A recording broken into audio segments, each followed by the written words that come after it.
กราบสบายดีพ่อแม่พี่น้อง FC เบิร์ดสุขูสุขคนเด้อพี่น้อยยินดีต้อนรับเข้าสู่สองหน่อยบ่าวเล่าวพี่น้อยหลายมือหลายวันแล้วพี่น้อยที่หน่อยบ่าวเล่าวบ่ได้มาอัปเดตคลิปหรือว่าลงคลิปให้พี่น้องได้มาติดตามรับชมพี่น้อยต้องขอโทษขออภัยหลายๆเด้อพี่น้อยเนื่องจากว่าหน่อยบ่าวเล่าวก็ติดภาระพี่น้อยในการอันนี้และเฮ็ดบ้านหรือว่าสร้างบ้านพี่น้อยเฮ็ดหลังคาบ้านพี่น้อยก็เลยบ่ได้มาอัปเดตคลิปให้พี่ให้น้องได้มาติดตามรับชมน้ำกันพี่น้อย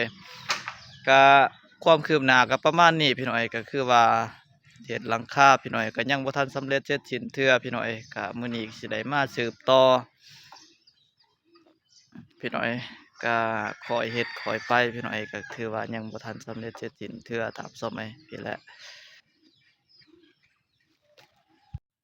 พี่น้อยตอนนี้ก็สิได้ใส่ปานลมหรือว่าแปรน้ำย่อยพี่น้อยมาใส่ข้างๆพี่น้อย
พี่น้อยถือว่าตอนนี้ใส่ปานล่มอีสังแล้วเป็นที่เรียบร้อยพี่น้อย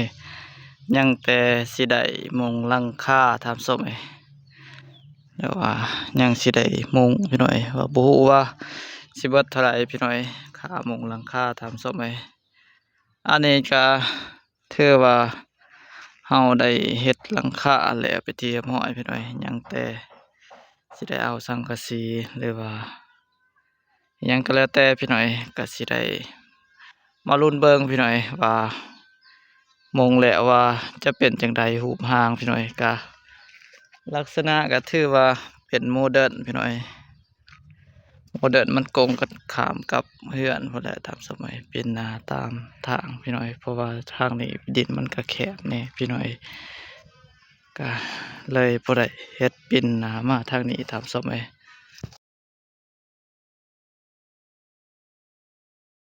นี่พี่น้อยทางนี้จะเป็นเบื้องหลังทำส้มคันทางนั้นจะเป็นเบื้องหน้าทำส้มพี่แหละถือว่าใกล้สิสำเร็จพี่น้อย